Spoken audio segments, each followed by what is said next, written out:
Hi everybody, in this video we are going to discuss about how to retrieve an element from a linked list using C++. So the input for the algorithm will be the list in which we are going to retrieve and the position at which we are going to perform the retrieve operation. So if a linked list is given like this, okay, with 5 nodes, and if the position is equal to 4, then actually the code is expected to return 21. The element at the position 4 is expected to be returned. And if the position is not valid, in what are all the cases the position will not be valid is if it is less than or equal to 0. In that case, the position is not valid. Similarly, if there are only 5 nodes, if I give the position as 6 or 7, then also it's going to be invalid case in which you have to return -1. One more case is if the list is empty, then none of the positions are valid. In that case also we have to return a -1. Let us consider this case when position is equal to 4. How we can retrieve is you have to have a temporary pointer temp pointing to the first node and also declare a integer variable counter and initialize that to 1, right? That will indicate the position of the temp, and you check whether counter is equal to position. If it is equal to position, then we will just return the data part of the temporary pointer.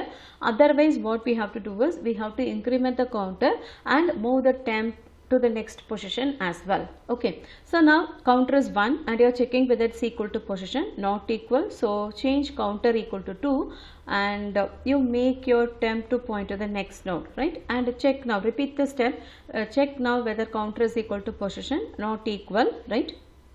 Move your temp to the next node and now you make counter equal to 3 and check whether it is equal to position, no.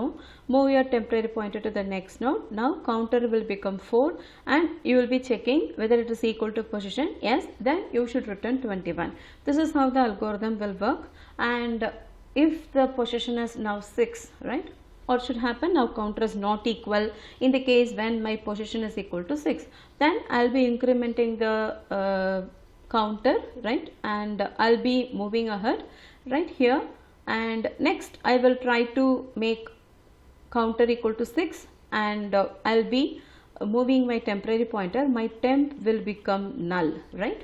So during the traversal, if temp becomes null, then we can understand that the position is not valid and we can return -1, right? So let us formally write the algorithm. Step 1 is list is empty, then you are going to return -1. Otherwise you are coming to step 2 where you declare a temporary pointer temp and an integer counter, right? And you initialize temp to point to the first node and counter to 1, and while counter is less than position, you are going to repeat step 5 and 6, right? And in step 5 we are checking if temp is null, you have to return -1. Actually we can change these steps, that is also better, right?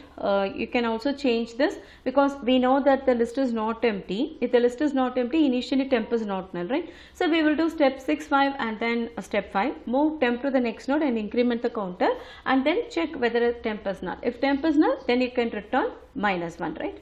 Otherwise you will be returning the data part of the temp. This is the algorithm what we are going to implement. Let us implement using C++. One point that we have to remember is actually we are returning the data at the position. Okay, when we tell data can also be negative. There is no guarantee that always a linked list will contain only positive data. So my return type, return value is going to hold the data. I do not have a space to indicate failure. So what I am going to do is I am going to declare a retrieve error flag, right? Using this I am going to indicate the failure. Let me initialize this to false and we will declare a function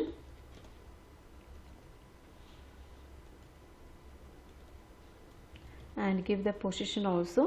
Since this is C++ OOP concept, right, list will come implicit and you come down and you can implement.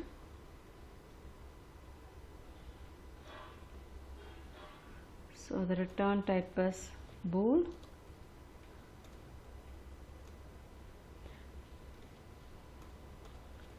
This is the position.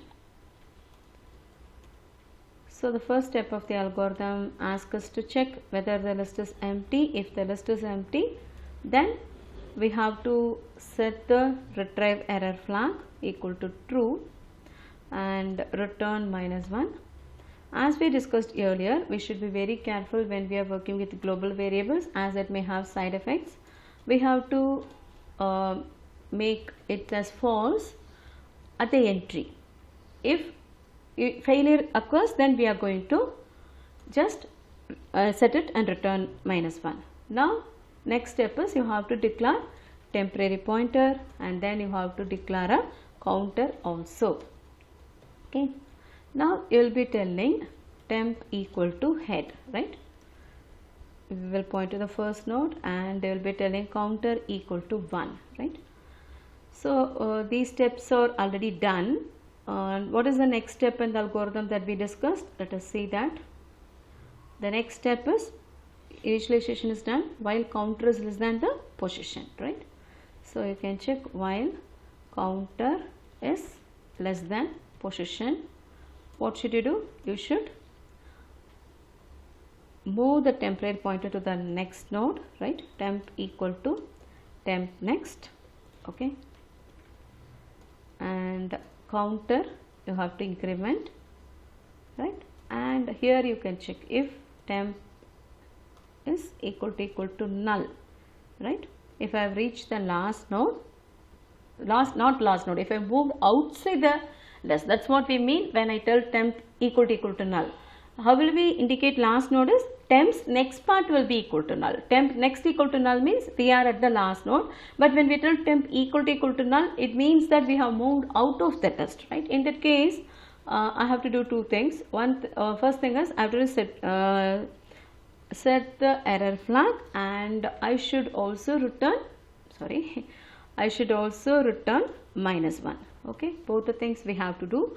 And if you are coming successfully out of the while loop, it means that you are at the node where the data is present. The data which should be returned is present. So we are going to tell a return temp data. Okay, hope this is fine. Now we will write the main. Already it's returned, we will check it. Yeah, so you are calling here in this line l.retrieve and the position is given as 1. After that you are checking 1 minute, there is a change required for this. One is I have to check the retrieve error flag, right? If retrieve error flag is set, then you are going to tell element not found, otherwise you are going to tell element found at that place is T, right? This is what we are going to do. Let us compile the code and check for errors. Okay.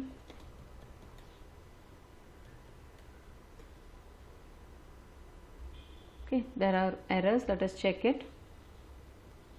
Yes, the error is while defining, I have given the return type as bool. Actually, it should be int, right? That's the mistake. Let us check whether we have got return of the error. Yeah. So let us execute it, and you see the list contains 4 elements 2, 10, 1, 5, and I have given the position in the main as retrieve 1. So the first element should be returned 2. Yes, fine. Next, what we can do is we can try to retrieve the last element. Totally 4 elements are there. So when we check it, yes, the last element is 5. That's done. Let us give a case when we will move outside the list. Whereas I am giving as 5 element not found is printed, right? And we can give more than this also and check once. Okay, yes, element not found. I can give a negative value and check, but I think we haven't checked that condition. So this code may let us see what happens, right? May go on in infinite loop. No, it is telling something element found at is 2, right? That should not happen, isn't it? Actually, when the value is, it is just returning the first element. That should not happen. So let us add a condition when position is less than 1, right? If position is less than 1, then you have to do two things. One is return the, you keep the error flag as false, true, and return -1, right? And also we have to move this line up. This line should be moved up. Yes, this line is also moved up, right? It's done. So let us check it.